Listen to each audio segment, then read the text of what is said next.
Good morning, everybody. Long time no see, but I missed you, and I'm glad you're here. And you know, maybe you could sit down and have a chat with me, chat about orchids. And I want to say a few things. I want to show you the orchids I repotted over a week ago and how they're doing. And I was counting how many Phalaenopsis and I had just for information, and I think I got to 29. And of that 29, I think there's 25 in spike. I mean, this is terrific. And why? Well, partly, I've always said before, and it is very important, the 2 weeks of cool down, 2 to 3 weeks of 5 to 10 degrees, a little lower than normal at night, and that kind of sends them a message. But this year, because we had fires and the smoke smelled so bad, I had brought them in the house early. I tried putting them out and I brought them in again. So they didn't really get the cool down. They get every other year, but they did. So I had stuck them in their places in the window and left the windows open at night so the air could get in and cool them off. So between that and the new fertilizer I was using, the Schultz, I think it's a bonus year.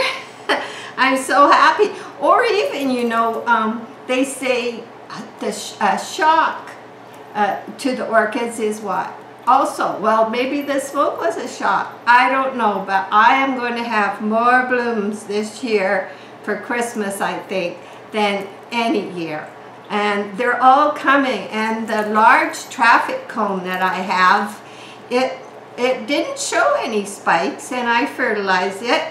And so what I did is I put it in the window really close to the glass. Now the windows aren't open because it's too cool here at night, but it does cool down at night if they're close to the window. So I left it there for a couple weeks and it did spike. So I'm going to do a little tour of what's in spike, and the first one of my spikes has opened, and it's a sign of things to come. And I do want to do the update on the 2 orchids I just repotted that are doing fine. So, oh boy, remember, I loved that orchid fertilizer and they don't make it anymore. So I went online and I found some Schultz orchid fertilizer, and it was the 18-28-18 2-NGO. And I ordered it, and apparently it was coming from Lithuania and it was going to take a month. Well, I ordered it on October the 18th. It's over a month and I have not received anything, any message, any fertilizer. And I don't know if you recalled, but I had contacted the Canadian and the American places where they make Schultz fertilizer, the only places where they make it. And they had said this wasn't their fertilizer. They didn't know what it was. And I wrote his name down somewhere. Anyway, I think it was Bob. Yeah, I phoned Bob. I kept a message of it. And he said, oh no, it's not ours. And he said he had to show it to his boss because something suspicious was going on. So meanwhile, I did wait the month they said. I waited longer. It's a couple weeks longer now. And so I did send a message, so we'll wait and see, because they did take my money. So there's that. We're still waiting, but luckily I have the other fertilizer that I got at the garage sale for those who've been watching my videos.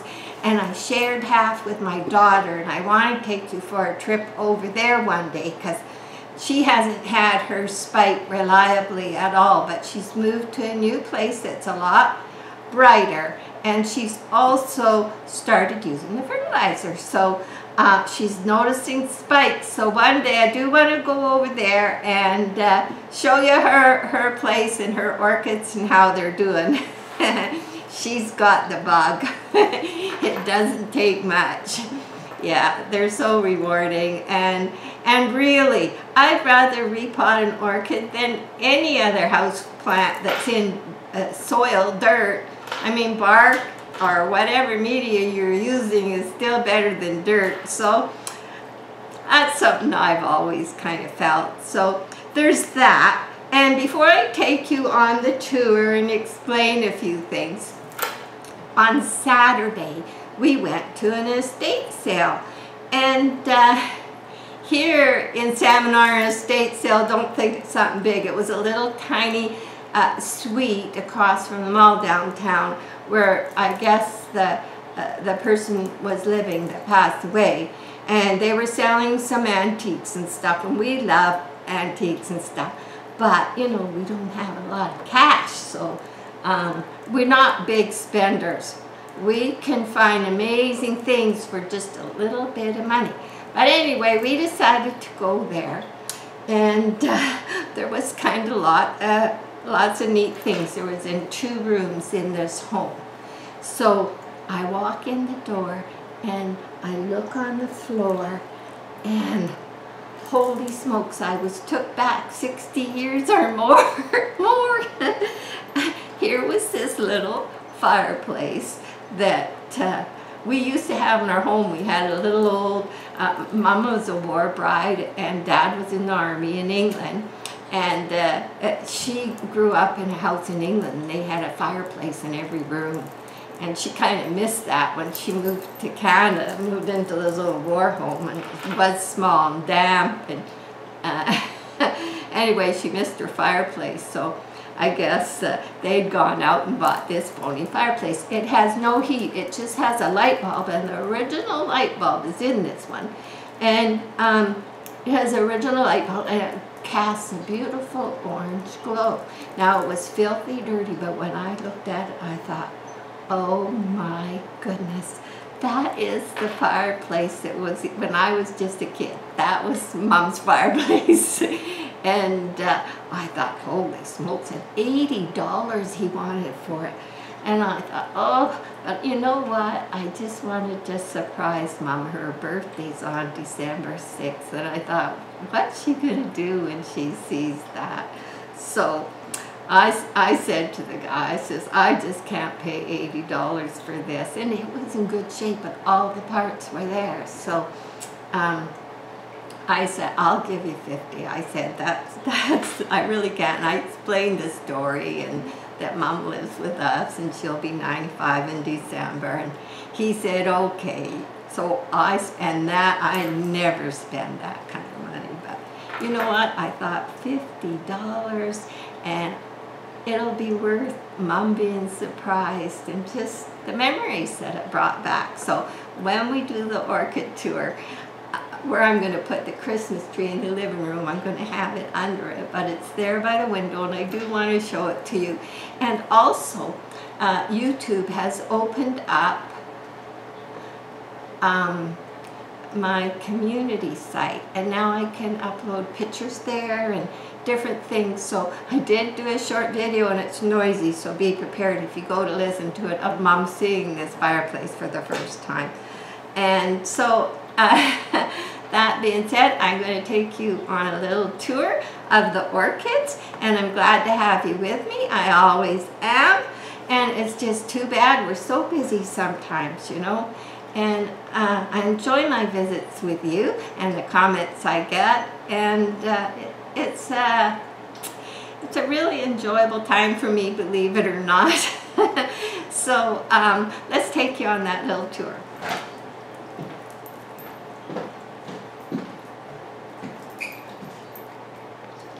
Okay, I have to remember not to wiggle too much and go slower. So here's the little dark one. It is doing good.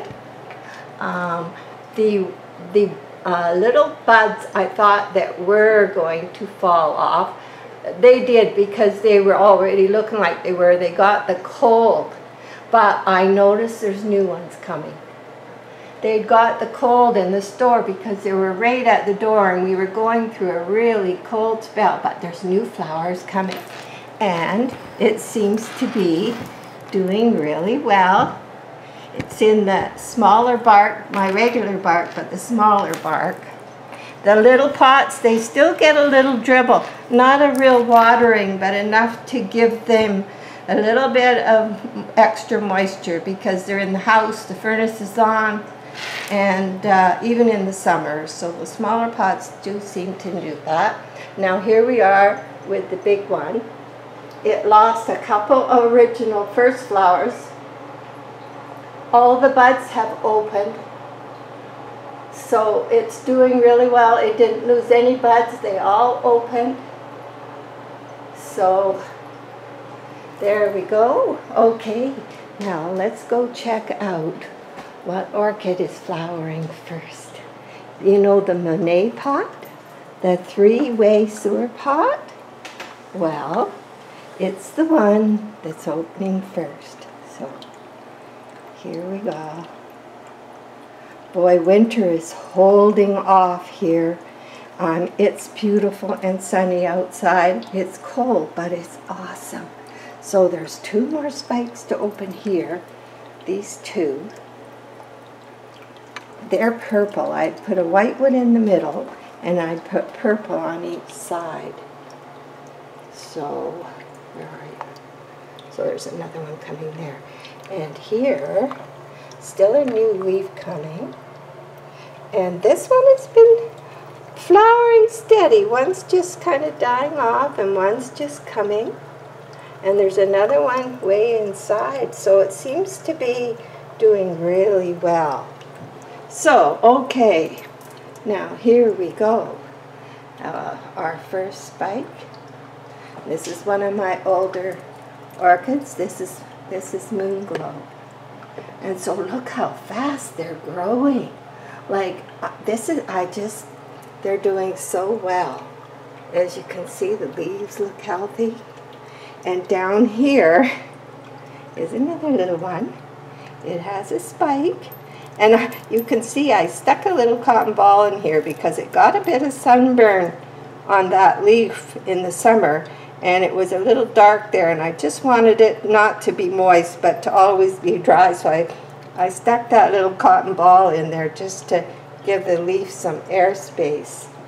So that's those. Now, this one too, two spikes. One here and one here. Yeah. Okay. And even this little one that, oh, I see some scale. Let me see if I can get a close-up on that. This one has struggle ones on, but see, there's a piece of scale. Now, I just wipe them off usually with it, but it's gone. I keep my eye on them after I water them, and I keep my eye on them, but that's one that's been struggling, and every once in a while I do find a scale on it. So here's the big traffic cone. Remember, I took all that wicker off the sides, and some of it had kind of hurt some of the roots, but they're doing good now. And nice spike coming. Of course, this is my oldest orchid. Both Moon Glow and this one were both in flower in June and July last year. They made my birthday. So here we have another spike. These are all my orchids. I'm not hiding any. So here we go. And there's another one coming here. This one I called Purple Rain. And it's got a little butterfly tag. Okay. And here's another spike. I need to click this one on. I've got them all on with those paper clips that Jack soldered the wire. And then I hooked the flower. And back here another one. So how good is that? Now we'll go in the other room. Okay. Oh no, this was my oldest orchid, sorry. This is deep purple. She's doing good in this pot. Remember I put her in this upside down plastic pot Jack drilled holes in. and because it had such a long root and I didn't have the heart to cut it off. So beautiful spike coming. It was in flower last summer. So, and now these ones, they struggled in this pot for a while, and you can see the leaves as they were littler, and then they got a little bit bigger, and then now they're coming full size, and it has a nice spike. This one had bad scale, and the other one that I got at the same time, and they got sprayed quite a bit till they finally settled in. So we're still waiting for my little slipper orchid. I don't know. So it's coming taller, but slowly, slowly. So, and there's some more spikes back there, and here, and over here. Yeah. And these are the ones I'm babying. I have those ones, but it decided to spike. So it's going to settle in. This is the one that was in the one pot that it just didn't like, and it was slowly going downhill. So I had to put it in a different pot. So it's coming. So I haven't turned the humidifier ponds on. So that's it. And now I'm going to show you the heater. I did turn it on at night. It's beautiful. But I just wanted to see. Here it is. That's Mom's heater. We grew up with this heater.